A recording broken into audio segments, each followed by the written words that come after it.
for joining us. We're going to talk about universal management principles. I'm really excited to share this with you. I've been working with entrepreneurs for 25 years, and very successfully worldwide, we've been able to use these principles with everybody we've worked with. So I'm going to go right down that path and tell you what that's all about.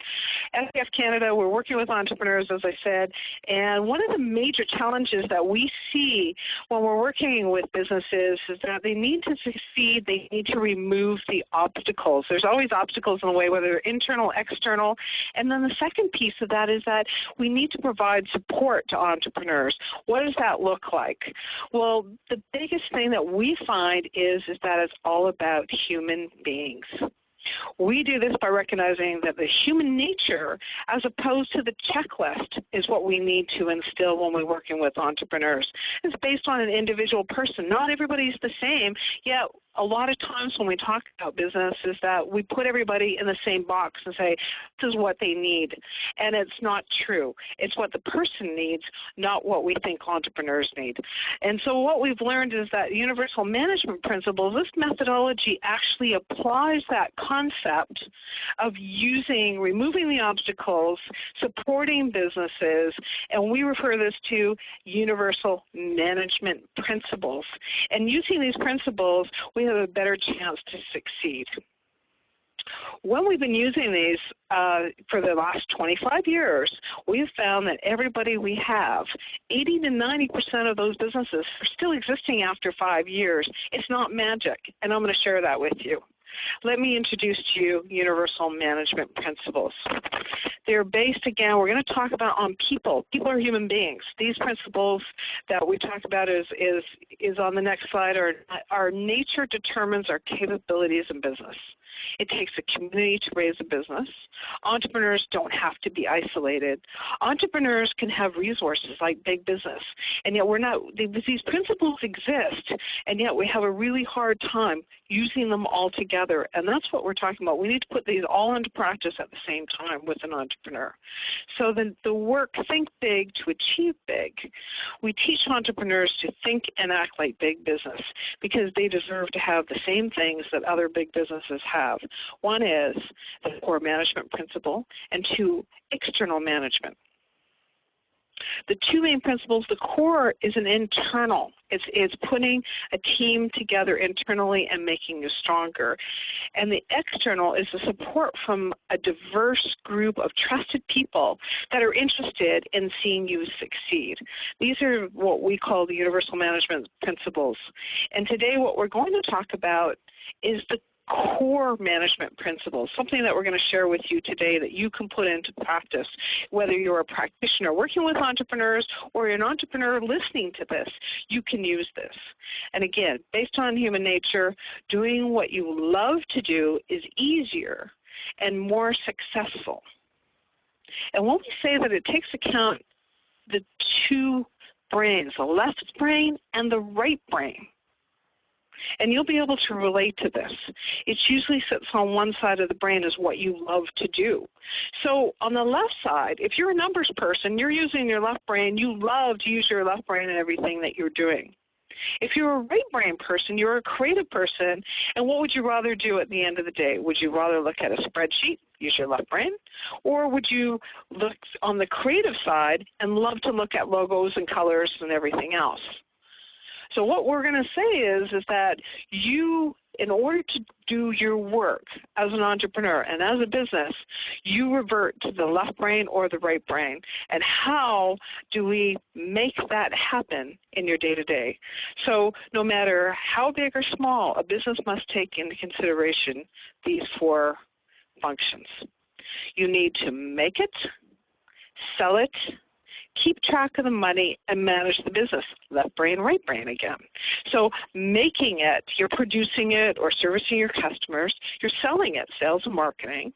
And you're keeping track of the finances. That's that spreadsheet. That's that left brain who loves to do numbers. And then you need to manage the business. In other words, manage those four functions. And that's a people type of person. So maybe that's a right brain. The success of this lies in understanding that these functions can never be fulfilled beautifully by one person. We have not found anyone who loves to do all of these functions.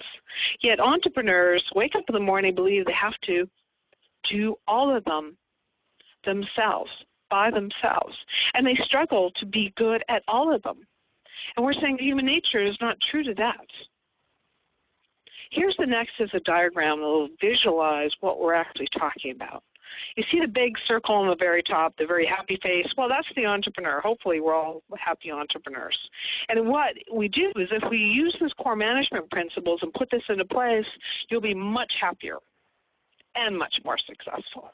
So the smiley face at the top, and then there's the 4 functions are below. So you see product and sales, service. So the product is making it, servicing the customers with the product. That's the person who loves to create things, to make furniture, to do the beading, to do the sewing. The next one underneath that is sales and marketing.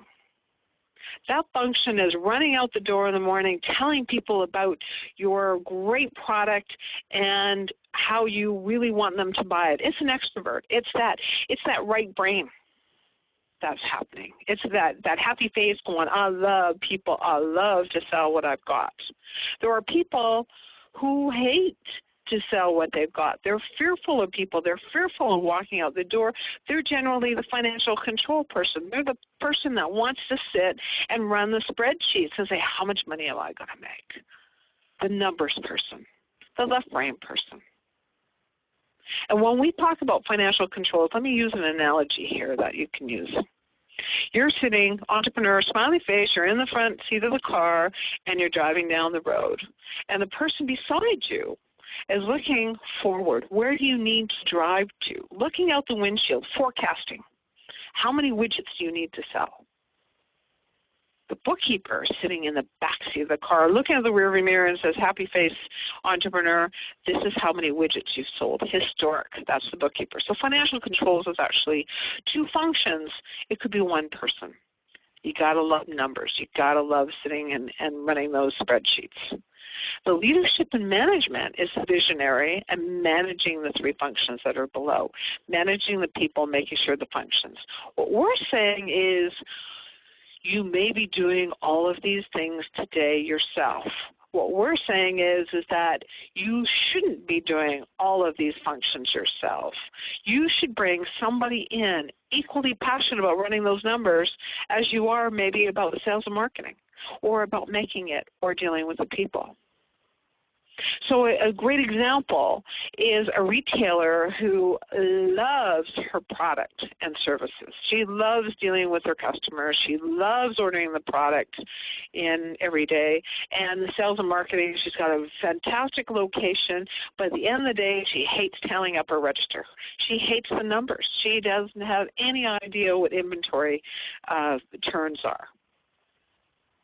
If you got somebody who is equally passionate about running the numbers and the inventory for that person, that's the retailer, what do you have? You have an equally passionate team in all of the aspects of the business. And that's what we're saying. Core management principle is all about getting people on the team, and the team will take you where you need to go. It's extremely important to be happy in what you do and wake up in the morning, love to do what you love to do, and that's what's going to make you successful. Bring the other person in. No one loves to do all 4. Align people with passion. You don't need the skills. We can always find skills. We can always find people to teach. We can find QuickBooks. If you love doing numbers, we can find you a QuickBooks program. But if you hate doing numbers, don't try to learn QuickBooks. And I'm sure that everybody can relate to the fact that they didn't want to learn things that were given to them because they weren't strong in that area. So bring people in on the function that you're not equally passionate about. Then you have that strong team, and that's what is going to be successful. And it needs to be said, who writes the business plan? The team does. The team has to write the business plan, not the entrepreneur by themselves, because if you're an entrepreneur that loves to make it, your business plan is all going to be how it's going to be made. If you hate numbers, there's going to be very little on the forecasting in the spreadsheet. If you love sales, you can be really strong in sales. But imagine getting the team in place who is equally passionate about all of those other functions along with you and where your passion is. Now you've got an equal business plan that is a bankable business plan. So we say that the bottom line in that next slide is the successful business involves work, bringing people together to execute well.